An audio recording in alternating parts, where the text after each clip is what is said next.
and making Him known. Connect with Pastor Greg Laurie and sign up to receive his free daily devotion emails. To get started, visit harvest.org today.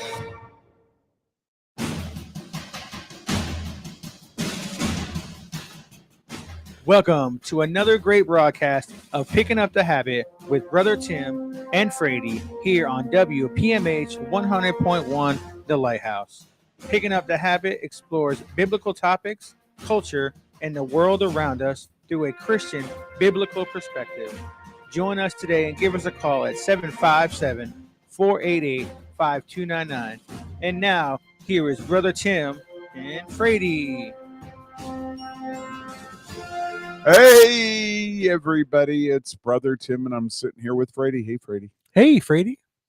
No. Oh, hey, Tim. Hi, everybody. You're Frady. I'm Frady. I'm Tim. You're Tim. Yep. And together, we're Tim and Frady. Correct. And we're back in the studio. Or are we Frim? Frim sounds good. Frim? I like Frim. Or Trady? Isn't that what these kids do? They put two names together. Tatey. We could be Tatey. Tatey? Tatey. Yeah, we could be Tatey. Hey, folks, you are listening to Picking Up the Habit here on the Lighthouse Radio Network. We are here every Wednesday, 5:30 to 6:30. And even when we're not here, we're still here, 5:30 to 6:30, every Wednesday, 52 weeks a year. And we're here to bring you thought-provoking conversations that inspire change and build the kingdom. It's a 3-goal program inspired to me by our Baptist brethren. Have you ever noticed that, Frady? We have Baptist brethren? Yeah, when you go to a Baptist service, everything's in threes. They always have 3 points in their sermon. I wouldn't know. The one Baptist church I attended was more non-denominational. Yeah, it doesn't matter. They still have 3 points in their sermon. That's a good sermon. If they got 5, it's almost too many. If they got 6, forget it. No, you're right. Everybody walked out. Pastor Dave would do 3. He felt 3 was enough. 5 was too many. You are correct. 3 points. That's what it is. You are and correct. It is a great teaching technique. Same thing with Bible studies. I got 3 points to say about this text today. And you would go into point 1, point 2, and then you'd be sitting there and waiting. And you would go, when is he going to get to 3? And then 3 has like 9. Yeah. So it doesn't always work that way, but folks, we do have 3 points. We are here to have thought-provoking conversations. We want to have topics that make you go, haven't thought about that before. I want to talk to my wife about that. I want to talk to my buddy. Ooh, maybe I'll talk to my pastor. And maybe you have those questions already, but you don't want to ask your pastor. And that's Brady. Well, that's too. A lot of people, and I'm sometimes, I go to my bishop and I say, listen, I've got somebody that I'm counseling and they want to know, and they give you that look like, yeah, somebody you're counseling. Anyone that knows you knows that someone you're counseling. Yeah, it does. It's been a rough week this week. But anyway, the key thing is we want to be here to answer your questions. Our number is 757-488-5299, 757-488-5299. I actually had a discussion last week while I was away about a Detroit, Michigan radio station wanting to know if we would do our program for Detroit. You know my answer. The reason why, folks, is because they thought it was actually a very, very good idea to have a live, phone-driven topic show. It is a listener-driven topic. The best shows that we have here on WPMH have always been when you call to ask a question or to give a series of questions or to paint a scenario that you have a question because you don't know how to respond in this situation. I know that one of the big ones we'll be dealing with in 2 weeks is our Thanksgiving show. And our Thanksgiving show always has to do with what do you do at the Thanksgiving dinner when one of your children or siblings comes out of the closet, proceeds to let you know they're gay and that the person they're having dinner with is going to be their spouse. That happens every year. And we have this conversation because there's a lot of topics to be brought up in it. There's a lot of ramifications. And when I was away in Michigan, I had somebody ask me, well, what do you do when so-and-so calls about this or calls about this? And I'm like, we ask the audience. The audience is the expert. I don't plan to be an expert. I don't claim to be an expert. I can give you different thoughts. I can give you different answers as I've been told them. What we're going to delve in today. They can also ask their question on YouTube. We're on YouTube Live. There you go. So if you don't want to call in, you can just go to YouTube, look up Picking Up the Habit, and you can ask your question on the stream, and we'll answer it for you. And all questions are game. All questions are game. I mean, if you've got something that you're dealing with in your marriage or within work, we have a lot of experience up here. But even if we don't, our listeners do. Now, for those of you who have been paying attention, yesterday we had elections. I voted. Did you vote? I did vote. Good job.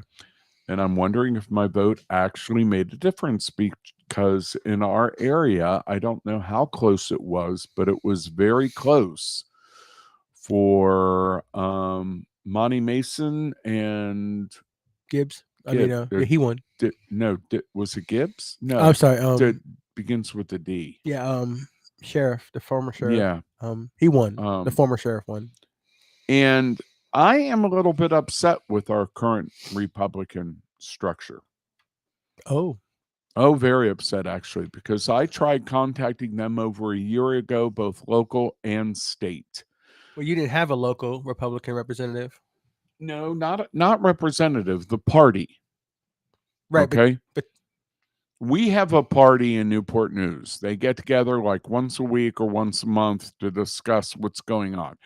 And the reason why it aggravates me is I am restricted in what I can say because we're a 501c3. Correct. Okay. For those of you who do not know, as a 501c3, I cannot promote a party or a person. I can teach or preach about an issue, but I can't come out and say you need to vote for so-and-so, so-and-so. All right? And even if I did, I don't know how well I'd be received in church. I'm a firm believer that no one in church should sway people like that because free will is huge. God is big on free will. So yes, we can talk. I feel we could talk about the issues in a church setting, but I do not feel we should sway a candidate. But that's my opinion. And I can go with that. But even when you're talking about the issues, have you ever, as a Christian, had an issue where you are so strong on that issue, you cannot begin to imagine that a born-again Christian would ever take the opposing side? Oh yeah, all the time. Like what? Like let me find a way to say this. I don't understand Christians who support candidates that are okay with abortion. Okay. Now, I wanted to go there in a roundabout way because, okay. Well, Ohio just had an election. And in that voting, they voted on a new state constitution amendment. Did you hear about that? I hadn't. Okay. But I also live in Virginia. Well, but it was important because it was the only state that actually had anything to vote on with regards to abortion. Okay. All the other states went on about abortion, but none of them actually voted on abortion except for Ohio. All right. The Democrats went crazy on the Republicans about abortion and losing the right for women to determine what they're going to do with their body. And the Republicans went crazy on the Democrats because of killing the babies, et cetera, et cetera. But only one state actually had a vote, and that was Ohio. And Ohio's vote was to make it so that no law could be passed regarding abortion. There is no standard anymore. It is a constitutional accepted. By the way, folks, our number 757-488-5299, 757-488-5299. That sucks from, but here's my, and here's a devil's advocate type of thing. Mhm. I am pro-life. That's just my personal stance. But from a government standpoint, let me just throw this out there, and people can disagree and give us a call if you disagree, and I'm okay with that. And I know what I just said. I don't understand Christians voting for candidates who are, but from a government standpoint, those government officials are there for both Christians and non-Christians. Mm-hmm. So from a government standpoint, I can almost understand they got to be there for everybody. And there are people, there are people who are not Christians and they don't have the same, not that they don't have morals or value. They don't have the same biblical type. I'm trying to say this in a way that doesn't get anyone upset, but you understand what I'm saying? Like they Right. have a different thought process in some things because they're not Bible believers. So government officials have to also look out for those people also. I don't like it, but I kind of understand it because they can't force, like, free will is big and we can't force our beliefs on non-believers, and political officials have to think for everybody. That number, folks, is 757-488-5299. I got big shoulders. Y'all can come to me. Again, that's 757-488-5299. We have erected the blood spatter shields, so let them have it. Tim loves it when I have a stance that he thinks it's going to get me tore up. No, it's because I'm tossed. That's a first. No, in this issue, I've always been tossed because we are legislating morality. That's what we're doing, okay? And the issue put to Ohio was whether they were going to vote for the individual right to reproductive freedom. And the answer was yes. Okay. 57% believed that it should be, 42% were in most instances. Now, what throws me, and has for years, is that I find it hard to believe that anyone of my faith group would believe differently than me. Oh, no, I agree with that part. Okay. That part I agree. That's why I have an issue with certain candidates who say they go to church and then they say they're okay with abortion. And we did have that in Newport News a number of years ago. We had a candidate that was running and said he was a very, very fundamental Catholic, and yet he believed in abortion. And I made a big stink about it, called the pastor of his church, et cetera, et cetera. And I didn't care that he's pro-abortion. What I cared about was him saying he was a very good Catholic. But here's the thing that kind of throws me. I come from an Orthodox, I don't want to say Orthodox, I'm Anglican, which is a more conservative branch of the Church of England. I don't think that's a. I'm not. I don't mean to cut you off there. Sure. And you can finish up. I think all denominations and all denominations should stand because biblically abortion is a sin. But well, and see, that's just it. Is it? Is it not? Well, that's what I'm asking, because here's the key thing. We go back and forth to the one issue. Free will? No. Okay. When does life begin? 757-488-5299. 757-488-5299. Christians who are pro-life will say that life begins at conception. That the moment the egg and the sperm do their first split, we now have life. People who are pro-choice will tell you that it does not begin until the second trimester, or some will say the third trimester, or some will say after delivery. And that's the key to this argument, okay? Because if the baby is not alive, it is not murder. This is why, Frady, women will tell you who are in favor that they're just removing tissue. They're just like, it's like removing your appendix. Okay?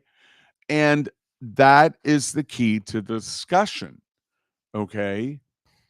But what throws me are I, as a member of a faith group, believe that our faith is saying that life happens at conception and therefore abortion is murder. And yet I venture to say that maybe there's 30 or 40% of our congregation who would not believe that. I got a good response to that, but we have a caller. Okay. I believe it's Victorian. Hey. Hey, Brother Tim, Brother Frady. Go ahead, Victorian. Put your 2 cents into this one, or your 2 mites. Well, I'll just put a 1 cent in. I won't put 2. All right. There are people who will say, in regards to the Bible, on either aspect of it says there's abortion and there's the non-abortion. There will be folks who said that when God said to Jeremiah, I knew you when you were in your mother's womb. Therefore, he was not born, but God knew him. So therefore, if we're speaking on God, then God would say life started where? In the mother's womb.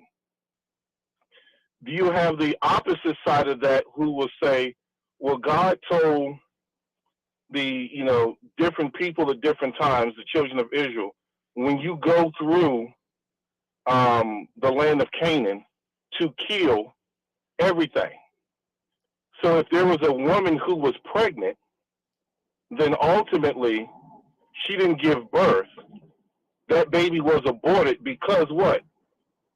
The man went through and he was killing everything in that particular country. Man, woman, beast, man, boy, it didn't make a difference. So you have both components of one, God giving a commandment for them to destroy any and everything. And then you also have the commandment of God saying to Jeremiah, I knew you were in your mother's womb. We will not find out definitively what God says, unless someone can show me scripture otherwise, definitively one way or another. Because you even find in the book of Kings where there was the one woman who fell asleep, she slept on her baby, and the other mother had a child, she stole the child, and we know the famous story where Solomon made the ruling of, cut the baby in half. Yep. And all of a sudden the real mother said, no, don't kill it. And the false mother said, well, kill it and do whatever you got to do. Yep. So we won't find out definitively what God says on the matter, But I do believe it still falls on us as believers to work that thing out spiritually within ourselves. Because we hear, yes, it's murder, no, it's not murder. Definitively, once again, it's still life. If we can all agree on that one concept, and I would think as a whole, whether you're pro-life or not pro-life, if we can all agree that if there is a baby that's inside of a mother's womb, there is a heartbeat, there's brain activity, this is life. Yes. What I would like for the government to do is step out of it. Reason being is it's something that we all have to deal with on a faith basis. If I kill someone and I got away with murder, when I get saved, and God is doing the work on the inside, somewhere in there, I'm going to be convicted in my heart that one day in time ago, I took someone's life. Now, whether or not I go tell the authorities or whatever it might be, I'm still dealing with that in my conscience that I killed someone. A mother of that child, if she does abort that child for whatever reason, whether it's legitimate or not legitimate, if she aborts that child, that's something that she is dealing with from that time until the time she dies, that she aborted that particular baby. Okay. Now, if she has no conscience and she never thinks about it, I would say cool in the game, no harm, no foul. But once you become a believer and you believe in what God says is life, you start to think on that in regards to, do I really want to do this? Because there's alternatives to abortion. Now, I'm not pro or against. I'm for let the woman decide. Matter of fact, let that man and that woman decide if it's a husband and wife or a boyfriend and a girlfriend. So let them decide, because that's a decision that they will have to deal with for the rest of their lives. okay, so And that's something Victorian. that they will have to answer to for God, to God later down the line. Okay. Go ahead. So let me cut you off right there. So this is a new viewpoint that's been coming out in the past couple of years, where the pastors are saying, I am pro-choice in elections, but I am anti-abortion personally. Is that what you're saying? What I'm saying, if I was running for office, I would say that I am pro-choice. I'm all for the right of the baby and the mother. However, and I say however, because I don't know what circumstance or situation she is going through. So the most times they'll bring up if it's the case of incest or rape, or if it's going to basically cause her to give childbirth, if it's going to cause her to lose her life. If it causes her to lose her life, I would say that's a toss-up between her and her doctor. All right. If it's rape or incest, I would still say at that particular point, that's between her and her doctor, because it's still life. So Victorian. I'm putting that back on her and not the state to say she doesn't have a choice. Right. Because we all still have a choice. But if you voted and you voted for choice, do you not think that you could be held culpable because you allowed that baby to be killed? Whereas if you voted no, then that baby could never be killed. Absolutely. Okay. If I'm an elected, now granted, if I'm an elected official, I'm voting from what the people are saying, because I have constituents and I'm looking to get their vote. So therefore, However, a Christian I would say could not be a right. could not be a Now, politician. that's my point there, Brother Tim. However, even though I'm a political official, I still answer to a higher power, and that's not the people. I still have to answer to God. So I have to vote my conscience, and I have to vote on a spiritual line wherein I'll go back and say, God said. I know about all the other stuff I said, but I'm going to go by definitively what God said. God said life started when? When you were in the womb. I knew you even before you were born. All right. So if I was an official, I can't say in one breath, and granted, I'm just speaking candidly now, I can't, as an elected official who I put everything and base everything on my faith, whether I'm Catholic, Baptist, Methodist, or whatever, I can't say that I'm pro-choice and then turn around and say, I'm sorry, I can't say that I'm pro-life. And I take that back because I'm pro-life. I'm for all the life of the baby. I can't turn around and say I'm pro-life and then say, well, you know, give her, you know, we should be for choice. No, you're trying to get votes. If we be honest, you're trying to get votes. That's what that is. If it's me as a preacher counseling someone, I would tell that young lady, it's ultimately your choice, but there are other options. What do you mean? Have the baby and set the child up for adoption. You know, don't that child could be the next, you know, teacher, Right. next lawyer, next preacher, next president of the United States. All right, Vertorian. So, We're coming up on the top of the break, so I got to take a break, but I've got your words. We're going to delve into it a little bit more after the hour, okay? yes, sir. All right. Thank you, Vertorian. I appreciate it. You're welcome. Folks, you're listening to Picking Up the Habit here on the Lighthouse Radio Network, AM 1270, 96.9 and 100.1 FM, and also on YouTube, Picking Up the Habit. Check us out. It's the top of the hour. We want to say thank you to Worley's Home Services. By the way, Chuck Worley is on 790 a.m. this Saturday at 9 o'clock. The house talks to him. If you've got questions about your electrical, HVACs, your gas, your plumbing, your crawl space, you want to know about the science of it all, give Chuck Worley a call. He's going to be on WNIS, or give him a call at 757-356-4117. That's 356-4117. We're taking a break and we'll be right back.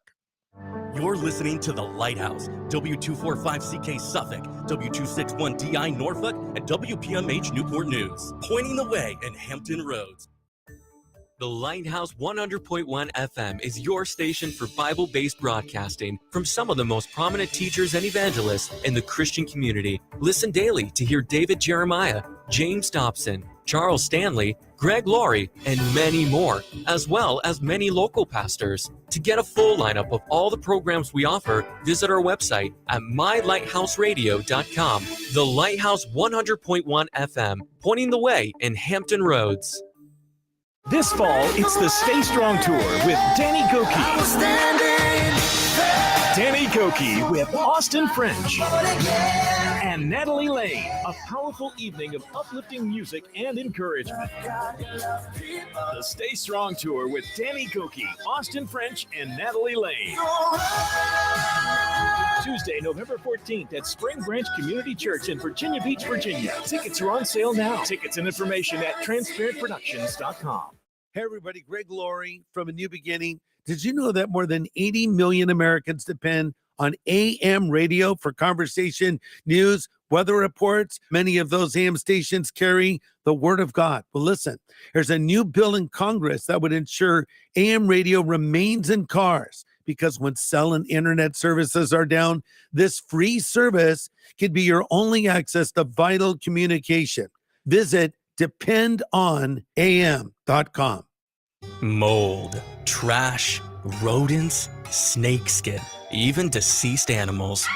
No, this isn't a Halloween shopping list. It's what might be under your house, in your crawl space. Schedule a free crawl space inspection with the Crawl Space Company and find out what's in your crawl space. Call 757-394-3494 to schedule your free inspection, or visit thecrawlspacecompany.net. So, do you know what's in your crawl space? Actual client review of Hartman Dentistry.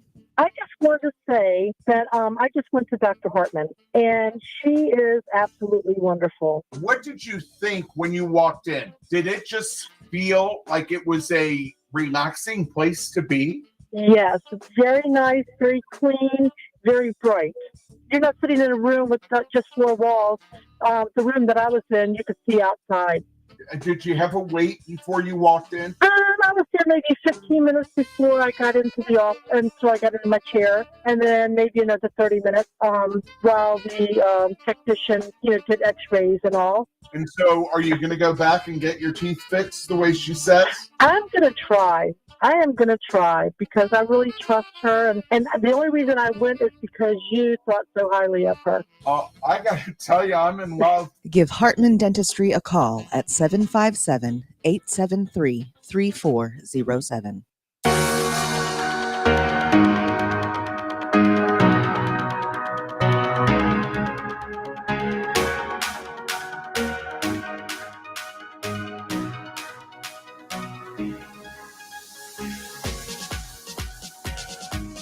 Good evening, everybody, as the sun is setting and it's getting darker. Welcome to the East Coast. It's definitely dark outside. Yeah, it is. I couldn't even see the street. That's because I just walked to the front of the station. There's no streets. I couldn't see outside the station. Is what I'm saying. It's dark. We're in the middle of nowhere. Remember our intro? Might be the sun. So, folks, you're listening, Picking Up the Habit here on the Lighthouse Radio Network. We are discussing abortion, kinda. My main topic isn't about abortion. I am just using abortion to illustrate a point.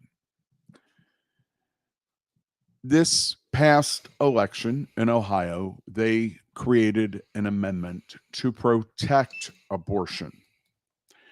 And well, I mean, not technically. Oh, yes, Ohio. We mentioned that. Go ahead. You can finish that. Yeah. But also, Virginia, basically, the election yesterday, the Democrats won both the House and the Senate in Virginia.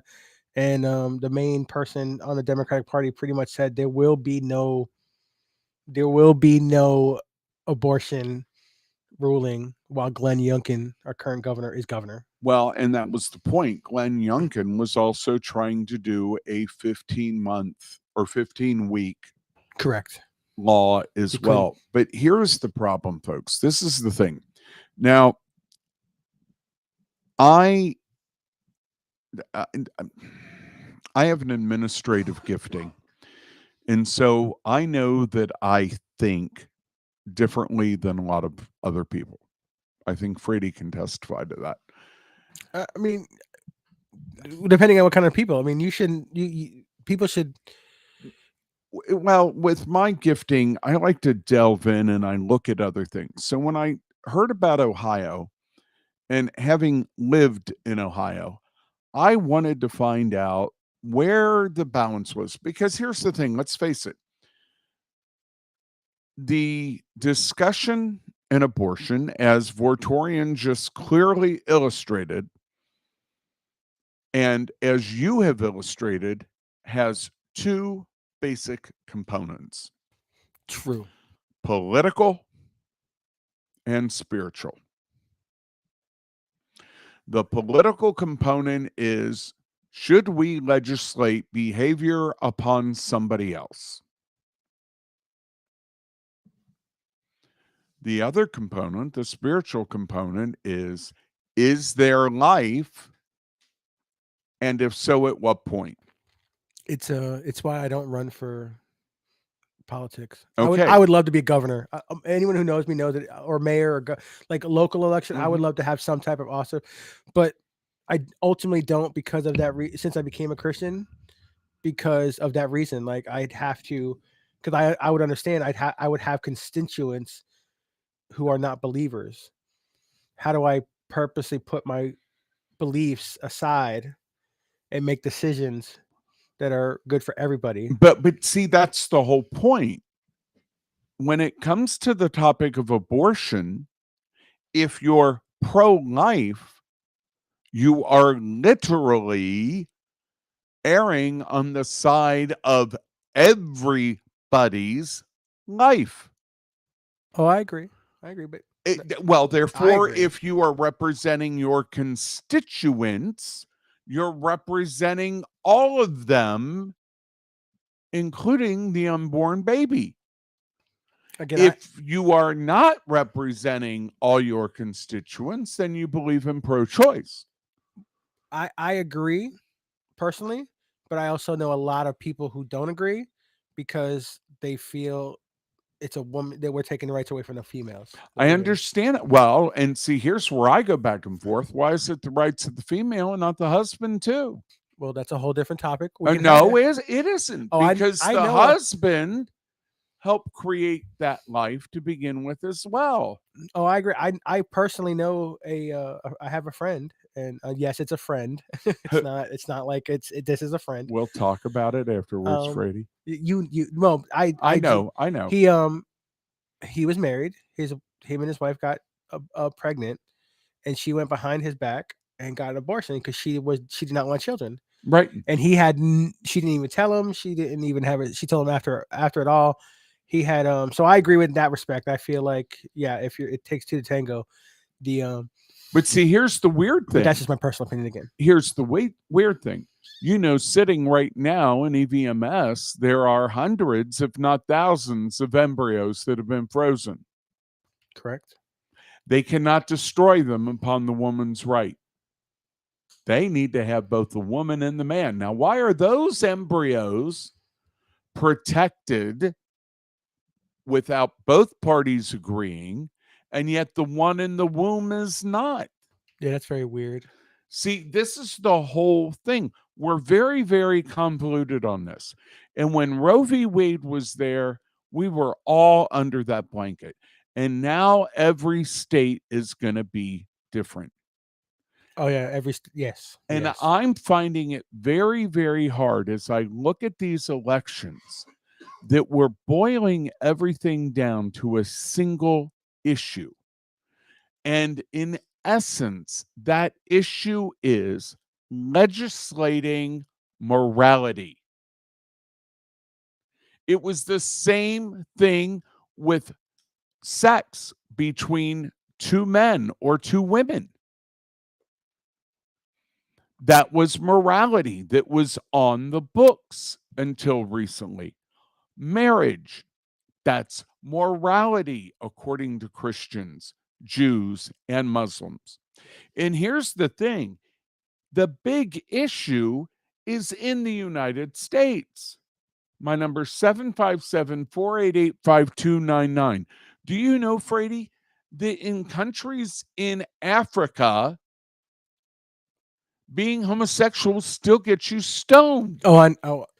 No, I know. Yes. There's lots of European countries also. People say they're pro-Palestine, and yet if they were in Palestine, they would be stoned because they're part of the LGBTQ.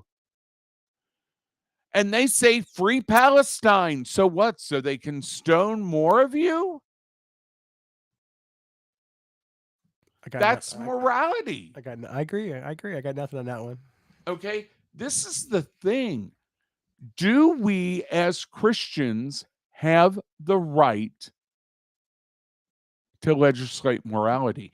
And then the second part of the conversation is this. Do we as Christians have a responsibility to legislate morality? I feel we have a responsibility to talk about it, and we have a responsibility to talk about it. But free will is big. I'm going back to the free will in the Bible. It's big. We can talk about it. We can convince people. We can show them the options that they have. There are a ton of options. If you have the baby, there are places that can help you. There are people who can help you, and it's our responsibility to talk about. I feel in that respect, be there for the mothers who don't want the baby but don't want to give it up. So you're saying that if somebody we know is going to make a decision and we feel it's a bad decision and we inform them, we need to let them make the decision anyway. Yeah, I mean the Bible is big on free will, and we can sit there and at what age do we start that? Right away. I feel we should talk about it. I mean, the second it will look. Well, no. At what age do we let them make the decisions on their own? Oh, I mean, 18 and up. Anything under 18 is parents should still have a say. That's just my personal opinion. Okay, so 18 and up is where they should be able to Yeah. make the I mean, decisions. law wise, I mean, 'cause that's legal. Like up laws. Well, it all depends because you aren't old enough to buy cigarettes or vape You should or drink. look. I mean, Because we how do I say, say this in a way? okay, well, even when it comes to smoking marijuana, we say you shouldn't be doing it when you're in your 20s because your brain's still forming. Correct. So is their brain formed enough to make morality decisions when they're 18? Anyone who's old enough to die for their country, I feel, is old enough to make decisions for themselves. That doesn't mean that they're intelligent enough to make those I mean, you could be 50 and not be decisions, intelligent enough.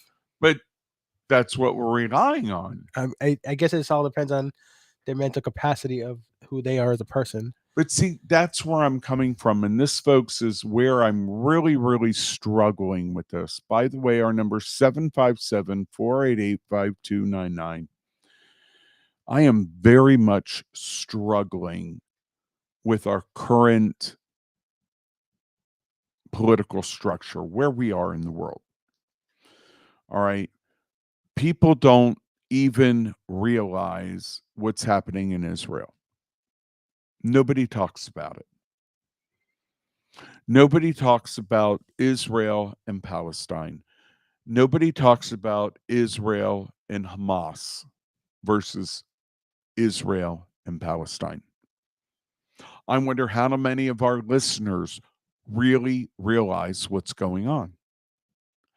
I have people asking me at the food pantry about the most inane topics when I'm sitting there listening to what's going on overseas. My nephew just graduated from Marine Corps boot camp. Congrats to him. He was told on October 5th that his class was going to not start for 30 days due to the fact of scheduling or whatever. And then on October 8th, he was told class starts Monday and you'll get it done. And it's normally a 90-day class, but you're going to be there for 30 days. We're moving that up. And then we'll be sending you to another school in California that wasn't supposed to start for 120 days. Welcome to the government. No. Welcome to war. Well, it's, we're not. We aren't? We're not at war, are we? Oh, well, we're bombing Syria. Are we? Yeah. They bombed us first, so we fought back. Now we haven't escalated it. Freddie's. I mean, I believe you. I Google. He believes you. me, but he wants to see it himself. Yes, we fired on 2 installations in Syria, or was it Sudan? One of the two. I believe it was Syria, because they fired rockets at our ships. And this, folks, has got me and all of us here in Hampton Roads. This is a regional issue because of who we are in Hampton Roads. We've already got one aircraft battle group over there, and we've got the second battle group either there or going to be there shortly. These are our young men. These are our dads. These are our brothers. These are our fathers.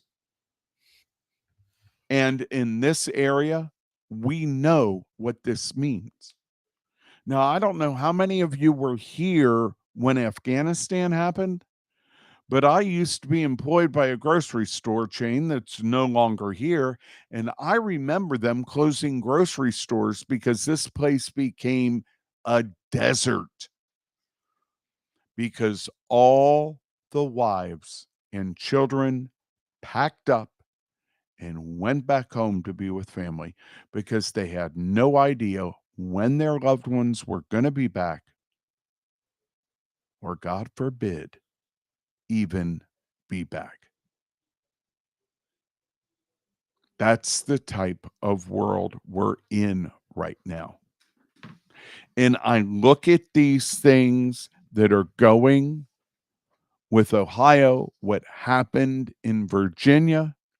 And I keep thinking, do I, as a pastor, do I, as a director of a food pantry, have a moral responsibility for educating my family? I mean, of course, we have a responsibility to educate. And where I was going with this, Freddie, was that I contacted the Republican Party, both local and state. And I said, listen, I am hearing all this type of thing about Republicans need to get out the vote. They need to do early voting. They need to do this. They need to do this. They need to do this. And I work at a food pantry. And I think that you should come down here and educate my family about the issues and where we stand. And You're trying to get me in trouble again for making a comment I shouldn't make. well, everybody I spoke to, They're not coming to Newport News. They're not coming to Hampton Roads. why? Because they're not going to win. We just did. They did not. We won Diggs. Oh, yeah, he did win. He Did just barely win. He did. Whereas if maybe they came, we would have won a little bit more. But here's the point. If it worked in one place, it could work in others. I can't say you're wrong. We are willing to spend money on media advertising, but we are not willing to spend time getting to know the people and educating them. And it's the same thing with pastors in the pulpits. We will speak about tithing because it affects our business and our pockets. But we will avoid the sensitive issues because it may affect our pockets and our business. I can't deny that. There are churches I know for a fact that will not talk about things because they worry they'll lose people. Spent an entire week at a church meeting, and one of the topics was, what is the purpose of going to church on Sundays? To preach the gospel. It is not. That's what it should be. No. Then what is it? To worship God. Same thing, isn't it? No, it isn't. No. Worship God is between me and God and our family and community, giving thanks to God. Yes, preaching can be part of it. Teaching can be part of it. But what it is not is an entertainment day. I agree that it's not an entertainment day, but we also have to. I agree. We have to what? I'm torn. I'm torn on this aspect. I've been a part of a church that was trying to get new believers, new people. I agree that a church should be the word of God, regardless of what your denomination is or non-denomination, or we can have that fight all day long. Ultimately, the Bible is the Bible. We should be teaching from the Bible. The word of God is what we should be teaching. Good, right, or different. We should not be nitpicking parts of the Bible just that sound good and not talking about other parts of the Bible that might offend somebody. The Bible is the Bible. I also believe the only way the church can grow is to get non-believers. Now, I'm not saying make it. There are churches, and I'm not going to call these churches out. There are churches who I feel they are a concert and they are entertainment. Hey, Freddie, what's happening with people who go to church right now? Lots of things. I don't know. It's dropping dramatically. Oh, of course it's dropping. Of course. Why, if we're so good at entertaining and bringing them in? 40, 50 years ago, we did not entertain at all, and churches could barely hold the people. Unfortunately, at a different time. I'm not making that as an excuse. I'm not making that as an excuse. The Bible, it should be the same regardless. Unfortunately, the mindset. If it's so successful, why are we closing more churches than we're not opening? I understand. And if you look at the studies, the churches that are surviving and thriving do not follow the entertainment model. I can't argue with those. I can't argue with that. So when you look at the entertainment model, this is the one thing I'm going to mention now, folks. I can't begin to tell you the number of people who, listening to this radio station, have called me off the air to learn more about an evangelical liturgical church because their current church is not feeding them. And that's an issue. Oh, I agree. We should be feeding. That's the whole. But ultimately, that's the whole point. You should be feeding your congregation. If you do not teach them the Bible, you are not teaching. But even if you are just feeding them the milk, your people are never going to grow. I think it's very humorous to me, and you guys have heard me complain about this before. There are very, very many churches around here that once a year they'll do a service week, as if that's the only time they need to do services that week. And then they celebrate everything that they did for that week. What happened the other 51 weeks of the year? Can you imagine Jesus? Can you imagine the gospel? Yes, for 7 days we walked through town and God healed and fed people, but for 51 weeks we just went out and fished. We gathered on Saturdays in the synagogue. Jesus didn't teach because, once a week, that's what we do. I think it's the same church we're talking about. No, I'm thinking of many churches. I can't begin to tell you the number of churches that call the pantry and say, hey, this is our service week. Can we come out and help out this week? Wow. How many of you are right now planning for Thanksgiving giveaways?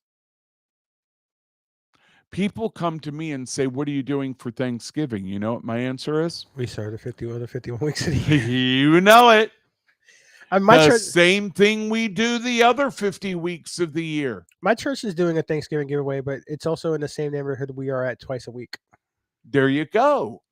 And so it's not a special giveaway. It's just we know that neighborhood. We know they need help. Helping that celebrate the holiday in your normal giving. Correct. This year, our food pantry's not even doing, our food bank is not even doing turkeys. What? Oh, wow. No. Hmm. The money's not there. Well, yeah. See, folks, we used to give out turkeys at 5 loaves, but we ran into a problem. We didn't have enough. We could never afford the amount of turkeys. So we had to make a decision between who got turkeys and who didn't. So one year we invested in whole chickens. I remember that. And we had people, families that were 1 or 2 in the family. We gave them a whole chicken because they most certainly didn't need a whole turkey. They were offended. We had one person hit one of our volunteers with a frozen chicken. They were that angry. Was it not that? No, I was not that volunteer. And I was there, though. It was abysmal. It was abysmal. We are getting ready to do our 7th or 8th annual, I got to look it up, Black Friday giveaway, food rescue and giveaway, where we will rescue 42 or more stores worth of food on the Virginia Peninsula, which means it has to be given out the same day because we just don't have the space for that much food. Last year, we moved over 6,000 pounds of food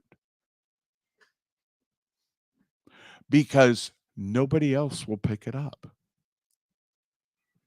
None of the other food pantries pick up food on Black Friday. Why? Well, because they need to all go out and do shopping. Don't you know that hunger ends at 5 p.m. on Wednesday before Thanksgiving and does not pick back up until 8 a.m. on Monday? I thought you knew that.